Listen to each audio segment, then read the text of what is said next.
Hey y'all, I'm back with a DIY embellishment video, and this time I'm going to be trying to recreate the crepe paper stitch borders. This suggestion actually came from Danielle Higginbottom Brown.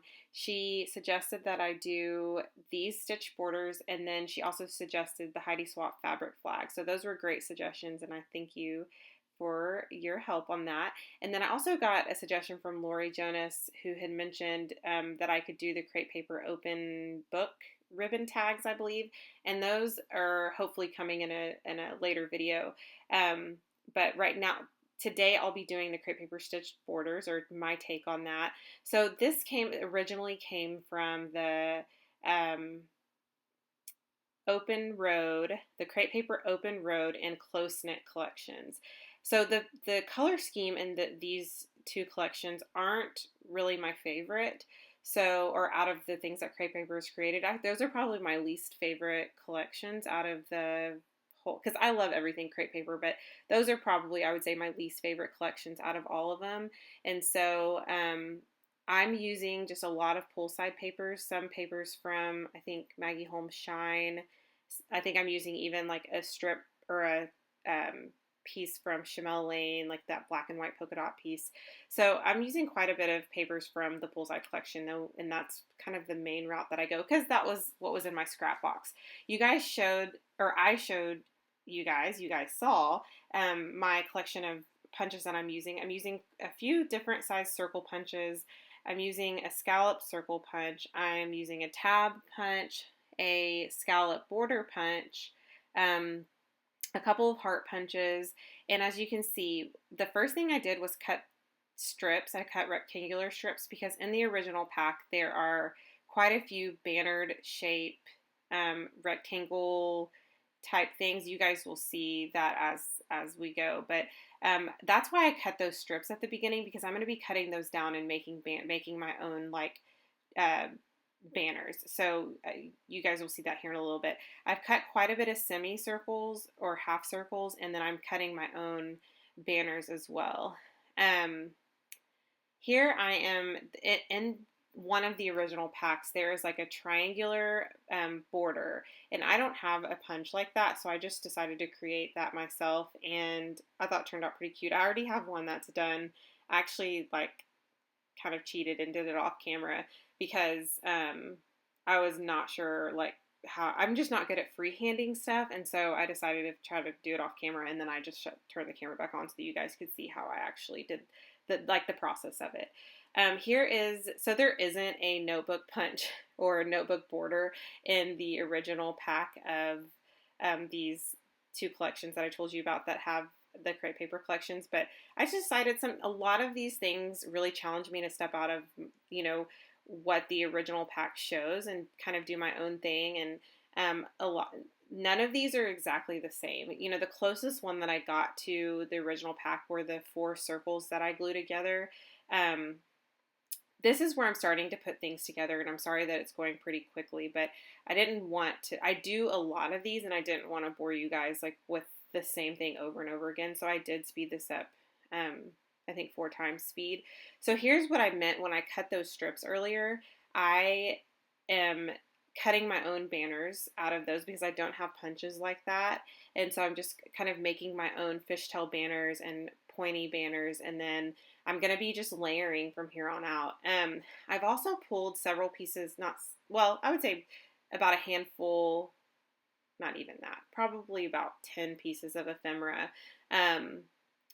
from my stash that I'm going to be able to layer too. So if you have like little pieces of ephemera just laying around and you don't have a ton of punches, you can essentially like get your paper out and cut your semicircles, cut your tab shapes, cut rectangle shapes, and then just make fishtail banners.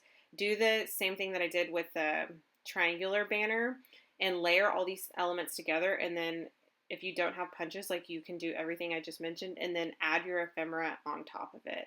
So really everyone, hopefully most of you like watching this video will have a lot of this stuff in your stash and probably have a lot of punches that don't get used maybe. And if you do use punches, that's awesome.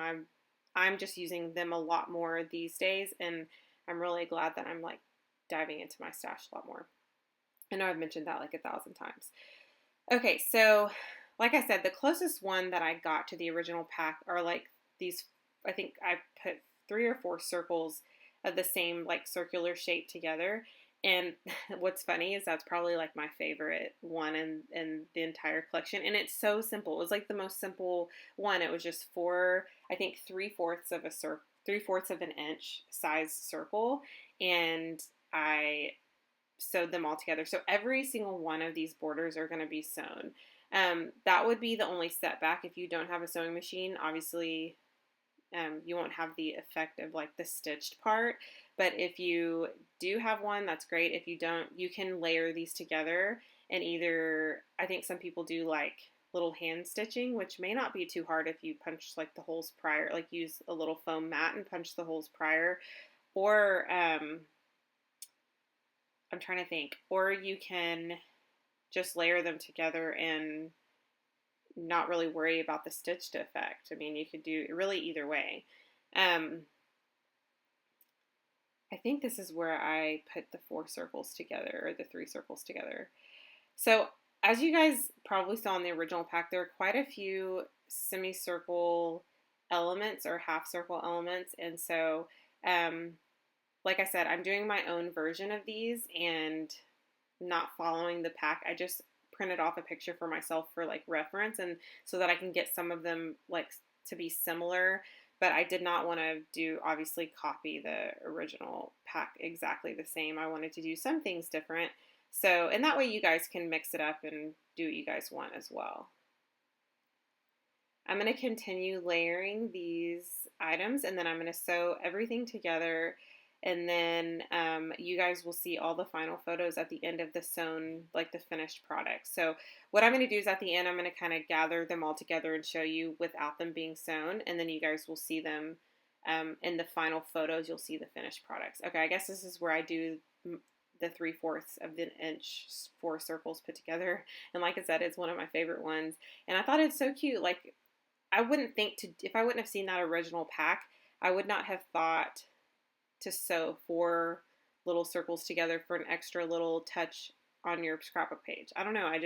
That's why this stuff is like making me step out of what I'm used to doing and really get creative and add really fun elements. And one of my favorite things is I'll use these on a scrapbook layout like I have been, and it's so easy just to add them. You don't even have to worry. Like, scrapbook pages may only take you, they could take you less than 15 minutes if you have a lot of your embellishments done. And some of you may like to layer up stuff as you go, and I love that process too when I'm scrapbooking. But having like extra little details like this adding those to your page make like a huge difference. So if you don't want to take the time during the scrapbooking process to do that, you have these already made beforehand. So that's one of my favorite things. And if you guys saw any of my recent scrapbooking videos, I did add several of my homemade embellishments that I would not have taken the time like to get all those products out to just do that one little paper clip or that one little crepe paper flower. Like, I wouldn't have I'm so lazy. I would not have taken the time to do that. So I'm really glad that I do these videos and do this stuff beforehand, and I take, about 30-45 minutes to do all this, and then I have a ton of embellishments for my upcoming projects. So here are the final photos coming up. I hope you guys enjoyed this process, and I hope you have a great rest of the week.